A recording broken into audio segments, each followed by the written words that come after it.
Hi, this is Alex Georgescu, and I thought I should make this short video on how to maybe kind of get a tenure track job at a PhD granting institution. And the reason I say maybe kinda is because it's really never guaranteed. There are many factors that are outside of your control. So another way to think of it is just some tips on improving your chances. And, I should mention, this is just my perspective as an applicant, not as future faculty. I've never been on a committee. This is just based on my experience. And I should also apologize for the bad formatting. If you're familiar with my videos, you'll know this isn't my usual formatting. I did want to just get this out in time for the next generation of applicants. So yeah. Oh yeah. So my timeline is as follows. I actually got my BA from Columbia in New York in 2011 in physics, and at the time I actually thought I would do particle theory. And I really changed my mind for a variety of reasons. And I did get my PhD also in physics from Yale with my advisor in applied physics. So I graduated May 2017. Then I did the first postdoc at the Center for Computational Quantum Physics in New York. This was more physicsy, but also interdisciplinary. So we did have collaborations and also members of the institute who were in chemistry or material science. And that's also when I applied for faculty positions for the first time. So at the end of this postdoc, I got 2 Zooms in physics. I got no on-sites. And I decided my proposal was kind of boring. And also, yet I also wanted to apply to other types of departments like material science and chemistry. So then what I did was I started a new position in Northwestern's material science department. And here, I picked to work with James Rondinelli, and the specific reason was, he is very well known for, materials discovery and working with a wide variety of materials and, chemistry and material science. And the other thing was also collaborations with machine learning groups, right? So, it's always easy to learn some machine learning on your own, but it is better to sometimes work with people who are experts. I applied in fall 2021 again. Then I surprisingly only got interviews in material science departments, 2 of them, and I also got on-sites this time, 39 applications. And this year I did 40, got 6 Zooms, 5 on-sites. So, the past 2 years, I've basically gotten through almost all the Zooms to an on-site. And it was a mix of chemistry, physics, and math sci. Got 2 offers and signed with Indiana University Bloomington chemistry department in April, so a few months ago. And I'll be starting in a few weeks. So, this is somewhat of a long path, right? So what kept me going? Well, when I came to the US, I did so to do science. I didn't know what being faculty means, what having a group means, or any of that stuff. I liked solving problems. I wanted to work advising students and teach. This is something I realized during my PhD and postdoc. This had to be part of my job. And I like living close to campus and working on a campus. And, I should also mention that probably as a postdoc in the Midwest at Northwestern, even in Chicago, the cost of living is substantially lower. So there was a lot less financial pressure in many ways, and just kind of made it easy to just, do science and not worry about rent, right?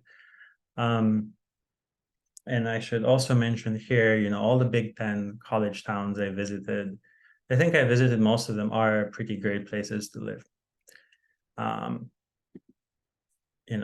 So, all right, some comments on your chances and chances in general. And this is actually one of the reasons why I wanted to make this video, is that there's a lot of bad information online.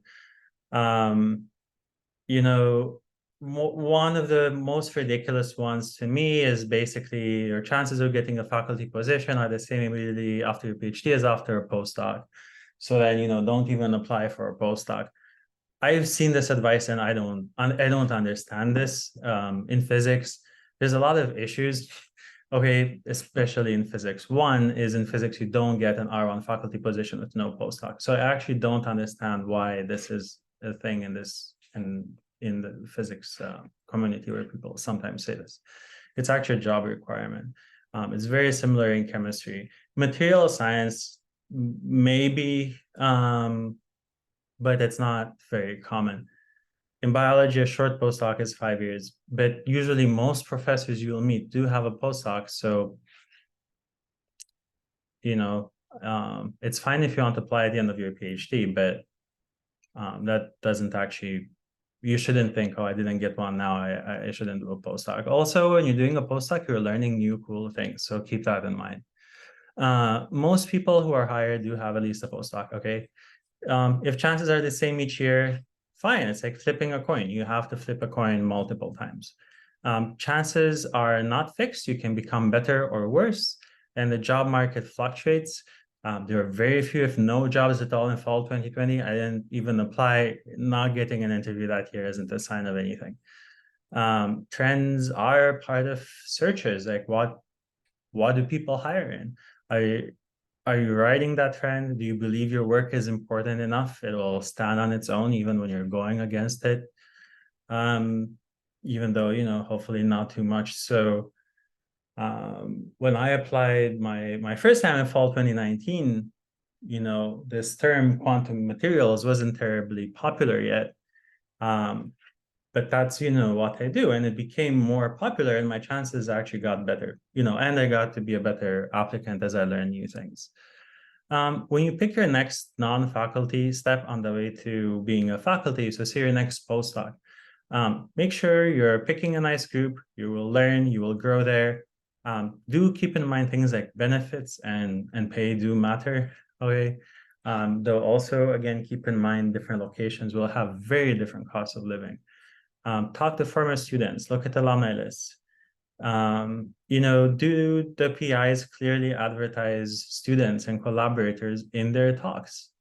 Go to their talks. Do they advertise their students? If they don't, they won't advertise you either.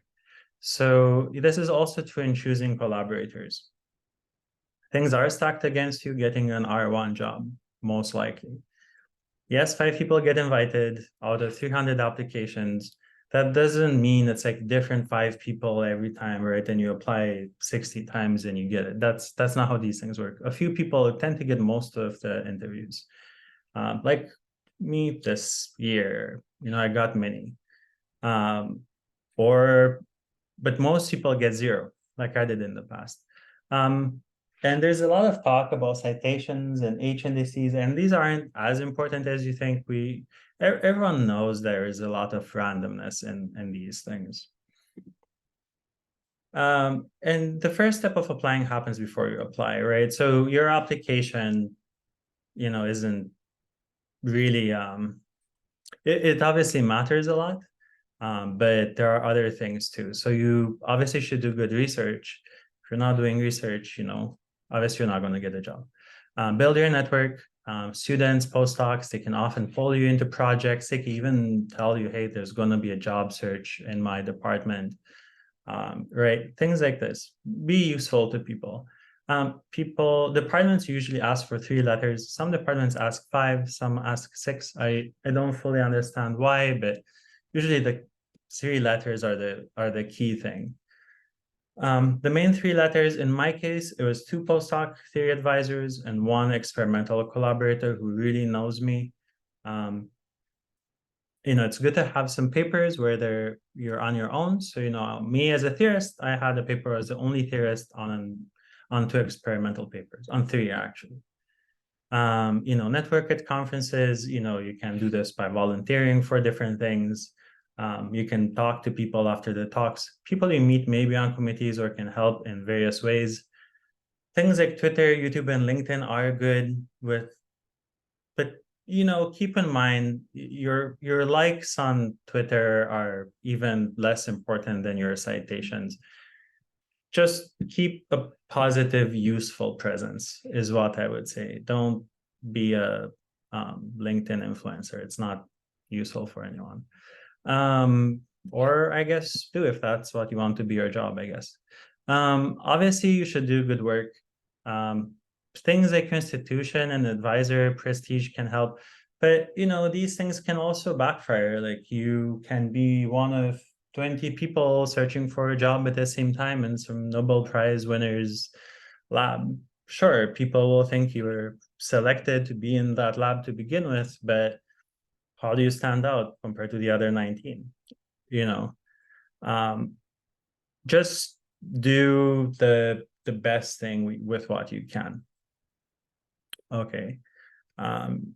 Many people working with junior faculty got faculty jobs. Like, your work can stand out on its own. Don't worry much about who else is getting jobs.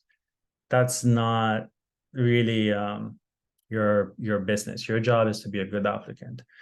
And finally, I should also add that it's hard, but being a PI is hard, right? What happens when you become a PI? You're given startup money, you have to recruit students, you have to buy equipment. Fortunately, I don't have to buy much equipment as a theorist. Experimentalists may have to. You have to maybe keep people safe if you're running a lab. You're responsible for other people. It's very different, and you haven't probably yet been tested in doing this. And there is two aspects to the search: getting very good and getting lucky, and you can't really control this part. So this is the most important part is probably your research statement. Different schools will have different requirements, like 3, 4, 5-page versions. I had one of each, right? I had a 1-page summary of me and kind of what I'll do. And then, projects, how they're different from advisors. And here I would really say, these are proposals for new work. If you say you worked on a material for 5 years with your advisor, and now you want to apply strain to it, that's not going to help you stand out as creative, okay? Also, it should be based on your experience in some way. If you say you'll do machine learning, but you actually don't have any experience doing that, and you also don't show some plan to learn how to do it, that's also bad. You should, and it just looks like you put in machine learning because you think people want to hear machine learning, right? You should state specifically how your work will lead to other directions, like maybe even what you'll do after tenure and how it's different from your advisors. So I would really put in bold the answer to these questions, like what does success in a direction mean? What is the overlap with my previous advisors? And those are questions you'll get over and over during your interview. Your teaching and diversity statement are important. I think they're one of the places where maybe your personality can shine through a bit. It depends. Some places might say, oh, you want a teaching statement that's 3 pages and not ask for a diversity statement. So then you can just put them in one file. At least that's what I did. You want to mention things like your classroom pedagogy, how you design grades, which classes you could teach. People don't necessarily know what classes you can teach, especially if they're not in your field and you got your PhD in something else. So you should say that. You should really be showing that that the job expects you to work with other people. Okay, you're not applying for another postdoc. Though hopefully in your postdoc you work with people. Real world experience beats excitement. Don't say how excited you are. Nobody cares. You're evaluated by scientists. I really recommend this book. A lot of this advice comes from here. What new class would you design? And this is tricky. You kind of wanted to address some needs. You want it to be somewhat multidisciplinary. You also want to balance things out, as some faculty may just think you're a bad fit for that department if you say, well, my class will also teach people in this other department. Deans are usually happy to hear that. It addresses some needs that schools usually have. Not all schools need a cover letter. Mine is a page and a half with a header and everything, so it can be a bit on the longer side, but it was well spaced and had big fonts, so it wasn't very small. Your fonts should be big and confident. Okay. Not all schools need this. Summary of achievements, what you want to do, what tools you use, theory, and so on. Both this and your research statement need customized paragraphs on collaborators, what are their local clusters, in my case, like the computer clusters, and also kind of what would your specialty be, right? So when I applied for chemistry department, let's say I'm applying for the position of assistant professor of chemistry with my focus in computational inorganic materials and physical chemistry, or in quantum materials, but then I would also say these things, right? People should know where to place you, even though they don't know you or your work. I didn't customize teaching or diversity statements that much. And, I do have the customization in the cover letter as well. Unless it really mattered. So if you have a school that expects undergrad research, you're applying into a different type of department than the one you did your PhD in, you should say which classes you can teach, right? Like in my case, again, I can teach in organic chemistry, materials, stuff like this. Things that people don't necessarily know just based on your previous coursework. You will be asked for letters of reference. 3 to 6. I don't know why 6, but sometimes people do ask for 6, maybe to show that you're connected somehow. Sometimes these are asked for up front, sometimes after some screening, sometimes right before the final interview. It's unclear when. Okay. Good to give referees plenty of notice that you're applying, have a discussion on what you've done, and share the application materials. They don't know necessarily everything you've done over the past 5 to 6 years. They definitely don't know what you've done independently if it was done independently. If you work in a bigger lab, that's especially important. So keep all these things in mind. And knowing what you're proposing to do, they can then say, yeah, this person is the right person to do it, right?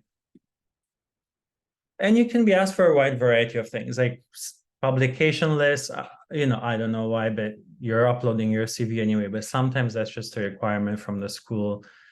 3 key papers, people may want to see that, you can read, you can write well. And they can understand what you're doing. Post tenure plans, I've been asked, I don't know, once or twice, and then other things. And sometimes these other things are because people want to know something. Sometimes they are because they just want people to apply only if they're very interested. So yeah, I guess keep that in mind. So then the way the timeline works is you send in your application, and different departments do this earlier or later. So chemistry is usually quite early, maybe even September. So if you're watching this as I upload it, you should probably have some sort of draft of your application already done. And your Zoom interviews, I've had them be 1 week after sending in my application, or I don't know, 3-4 months later. They last 30 to 60 minutes. Longer interviews mean fewer finalists. Nobody wants to interview 30 people for an hour. I would also say cluster hire searches do tend to be on the slower side compared to other types of searches, as you just have multiple departments that need to meet. And then you have an on-site, and this can last between a day and a half and like 2.5 days. And one thing that can be good, even if you're paying for it yourself, is to stay another day on your own and see the area, or at least some hours. And then suppose you get an offer, then the standard good thing to do is to offer a second visit. Sometimes with a partner, if that's applicable to you. And if they don't offer a second visit, sometimes that's a question, right? That you can ask them. Say, why not? Okay, and then you sign at some point. But so sending application, there's a variety of places, like there's ChemJobber, there's the physics, rumor mills, PsyK for electronic structure. You can Google a school and a department. And then of course, there's things like Science, Nature, Chronicle of Higher Ed, all these things. I would also say Google some departments you're interested in because sometimes they're not very well advertised. Okay, the Zoom interview. Okay, so this lasts say 30 to 60 minutes. Again, longer means fewer people at this stage. From the applicant side, it's somewhat random where you hear back from. Schools have more interest in what the job search actually says. They cast a broader net, but just in case someone exceptional applies in some other field. But keep in mind, if you don't have a record of applying for grants and stuff, you should probably apply to where it actually makes sense. It's not an 100% reflection of the quality of your application where you hear back from. Again, get lucky. So just send your application, forget about it. You just put the envelope in the mail. You may or may not have a talk, 5 to 25 minutes. This depends on the department. You may have questions on the talk. You'll have behavioral questions. Can you just talk? Do you know you're not applying for a postdoc? Like the questions are really going to be along this direction. It's also, do they want you to be around for 2 days? Do you want to be around them for 2 days? And the questions can vary. Like in material science, I would say the questions were really geared towards funding, right? Also, the way students are funded in material science is a little bit different, as you need to start raising funding earlier. So that is quite important. The groups are larger, and often the focus is things like, devices and materials design, in my case. In physics, I actually got quite few questions on funding. It tended to be about the science, maybe because the groups are smaller. And chemistry is somewhat in between. I would get a mix of questions, and I think this is just because the groups are mid-size between the two. And okay, how do you plan to recruit students? Why did you apply? It's extra important if your PhD is in another field to have an answer for that, at least to show that you thought about it and how they would gain from you being there and you would gain from them being there. What's your biggest achievement? What makes you unique? Who's your competition? How are you different from your PIs? Or what classes can you teach?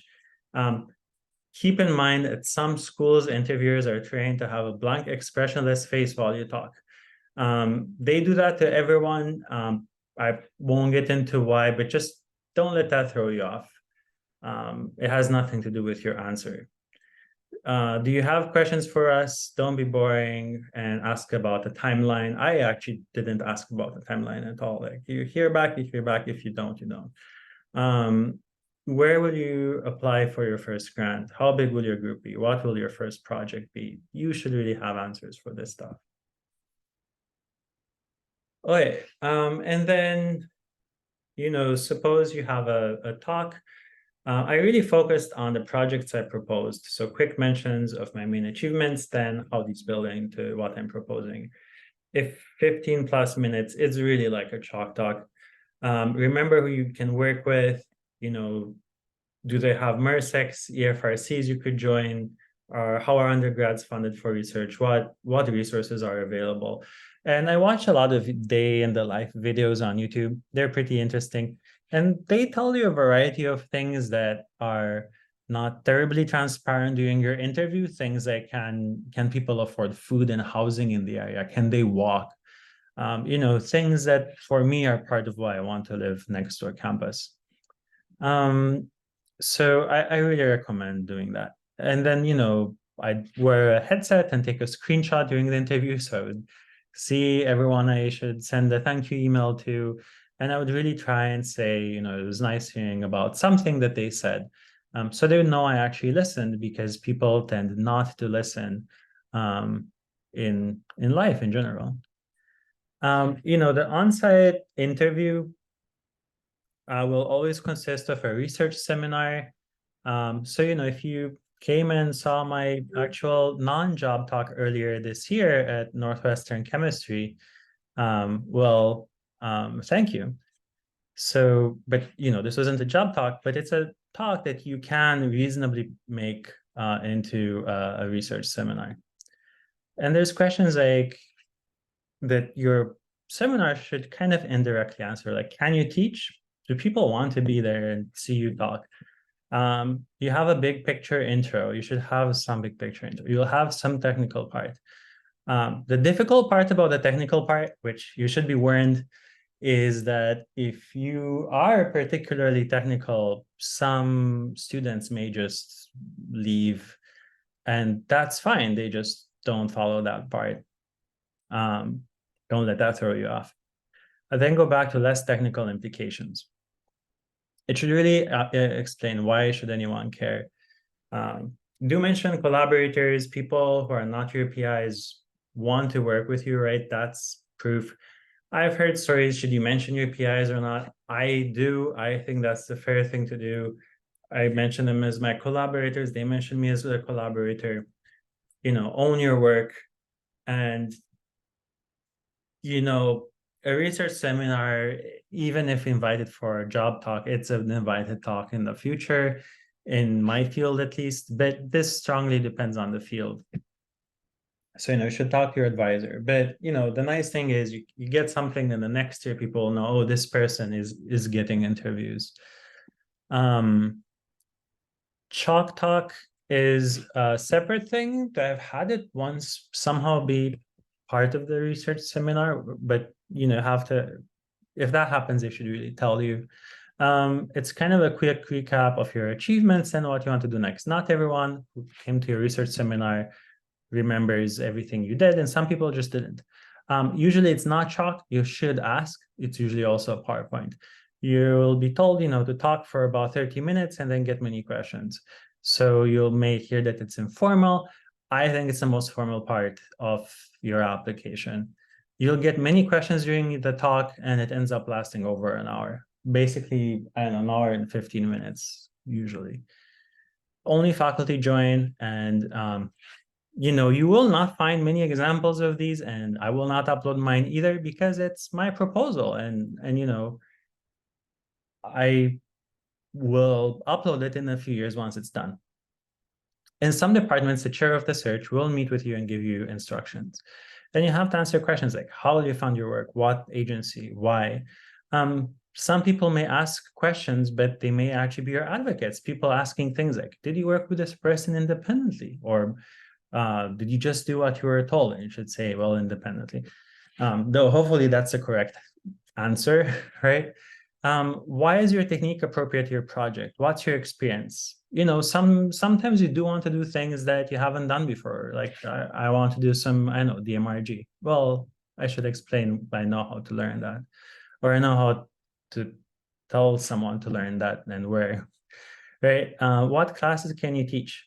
Again, similar to Zoom. And again, this is especially important if your PhD is in another field and, they don't necessarily know what you can teach. You'll meet with a chair of the department or the head of the department. They'll ask what you need to set up your group. You can ask which way the department is going. This will give you some sense of which direction they actually want to hire, or also if you get there, like what will hiring be like in future years. And it's good to have a sheet with actual numbers to discuss on what you want to buy. In my case, it's just software and some computers, but for many people, this is more complicated. I don't know what to say about meeting with a dean. Each time it was very different. They can veto hiring you. Sometimes they will ask you about how you'll attract funding. Sometimes they'll ask you about what you'll teach. Sometimes they just want to talk some science, and sometimes they'll just tell you the benefits. And it's a confidential meeting. Like, it really depends. Sometimes you'll have lunch with the students, and I think that is strongly correlated with it being a friendly department. And I think that has to do with the fact that, students will really give you, they don't want to hire you, right? They don't care, right? They'll sometimes leave in a few years because you'll meet the more senior students. So, you should really ask students what they're doing. Do they do outreach? How do they like the department? How do they like the school? things like this. And you'll meet many faculty um, every 30 minutes, basically. So I've met usually like 15 people total. So yeah. So the schedule is something like starts at 8 a.m. We've also had 7:30, starting with faculty meetings, dinner, other things. IU had a computer cluster tour, which was pretty great. How to survive lots of meetings. Yes, it's tiring, but it's exciting to meet many experts in the field in their branch of science. You can build surprising connections. You can start collaborations with people, even if you don't end up working there. And as faculty, this is what you'll do during invited talks. So, it'll just be less evaluative, but not evaluative. Dinner and lunch, preferably get food that's easy to eat. Don't get double cheeseburgers with an egg on top. You really just don't want to worry about the messiness of how you eat, right? I did not drink at all. I barely drink anyway. So some disagree with that. What's the point? Do people want to be around you? Do you give off red flags? An example from the professor is in was a man who's an applicant not asking a single woman about research, asked only men. Like things like this. The department will vote on who to hire, often based on possible directions of the department and collaborations. Department chair versus head matters. The chair is most common. Have a single vote, they're democratically elected. The head is appointed by the dean and can just override faculty. Sometimes only the committee can vote. It really depends on the department. Most people will be very nice, but as a big warning, in some cases you can find that some people will just say, no, you shouldn't be hired in this direction. You're not doing what I do, so why should you be hired? Why should I? So some people can't be convinced. So that doesn't mean you won't get a job there, but it just means they can't be convinced. So try to be polite, ask questions if possible. Don't let that throw you off. Don't give them more reasons to oppose you. They will probably vote against you being hired, but they're one vote. So that's fine. Just roll with the punches and don't be rude, and remember not to do that when you're on the other side. Direction can be tricky, can be related to bigger debates in the field, directions of school, the department wants to build in. And remember that people also want to be liked. So just keep that in mind. It'll make you friendlier. I'm not saying compliment people, right? But just keep in mind people want to be liked, and that's fine. So do you. After your interview is done, I've written thank emails to everyone. I had a tendency to read into the responses. I will say very strongly positive responses are not necessarily a good sign. They can mean they're ready to fight for you because they know there will be a fight. Other cases, you may just not hear back at all, or just some small email, and that may be because they know they'll see you again soon anyway. So, fit isn't a reflection of your work. Again, just don't let it get to you.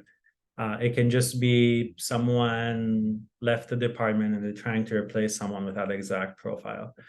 You may not hear for a while. Leave people alone. Don't ruin your chances. It starts being okay to ask around April. Some places just don't say no, so good to have closure if you don't have any offer. I'm not going to give advice on negotiating here. There's a lot more advice in other places. I personally felt that I didn't want to delay the process and prevent someone else from, say, getting an offer by just keeping things when I had made up my mind. Big questions at the end are you working in the direction the department wants to go, right? Did the person who is working in that direction mess up their interview? If not, try again, right? It's a free trip. You advertise your science, you meet mostly cool people you work with. I say mostly because, again, you may have some bumpiness. Big part of my choice was not having any bumpiness. So many very successful people never get a faculty job through this process. Okay, They maybe started at the national lab and then were poached. Some were spousal hires and they're now successful on their own. Just don't let this get to you. And also keep in mind that being a good match at a certain school on a trendy field or whatever, it doesn't really reflect how good you'd be as a professor, as a mentor. What kept me going is, again, I came here to do science. I did not know what faculty even means. So I kept doing science and tried to do better. I did like to work advising students.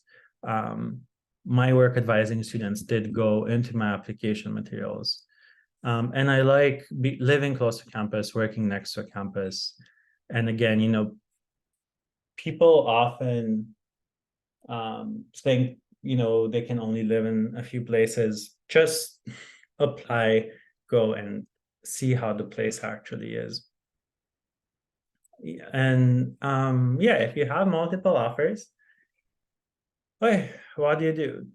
And I would say, like, what do you want to do? Do you want to do research? Do you enjoy teaching people? How do you optimize that? Hopefully the answer is yes to both of these questions, especially if you got an offer, right? Can you maximize that impact? If you look at what the professors in the department are doing, do you like their research? And, just to deal with like the elephant in the room, right? US News ranks some departments that don't even exist as in the top for something, right? That's not a way to choose. You are the person with a PhD. You should know where you want to be and who you believe does more interesting research or better research for you. How did you feel during those interviews? Those were 2 days, and supposedly the department was putting their best foot forward. How would you feel being there, being up for tenure? For a year, or the 5 years leading up to that. How many, and in case all goes well, the rest of your life, like how would that feel? For many types of grants, you should keep in mind that there is often an internal competition within the school, and then a single winning grant gets sent to the funding agency. So if you have 100 collaborators there, that's great, but maybe some of them will have another, say, MERSEC application, and that's the only one that will be approved from that school, and it won't be yours. Things like teaching release are important. What classes will you teach? Keep in mind that it's fun to recruit people. It's fun to convince people they can be scientists. You will be asked, how will you recruit people? Which people do you want to see? Again, especially those critical 5 to 6 years. Which people do you want deciding your tenure case? Which people do you want to see after your tenure case? Which people would be supportive if you have a health emergency, and which department would kick you out if that happens? Keep in mind, you're probably not 19. This is a non-zero risk. So, something to keep in mind. What's your actual quality of life in different, what would it be in the different departments? What would the criteria for tenure be? Other resources. In my case, computer clusters here are great, right? So that's important. And remember, at this point, your job is to do research and educate, right? You are teaching the next generation, and I would say you should be trying to maximize your impact. The structure of my chalk talk, again, I won't show you the whole thing, but it looks something like this. And I would have this intro, my approach, kind of very, very brief, like 5-minute recap of my research seminar. 2 achievements. I actually would sneak in the third one into my research proposals, and then some summary slides, right? So these are a few key things you can go back and forth at the end when you get quizzed for, however long. So thank you for watching this, and I hope it's useful.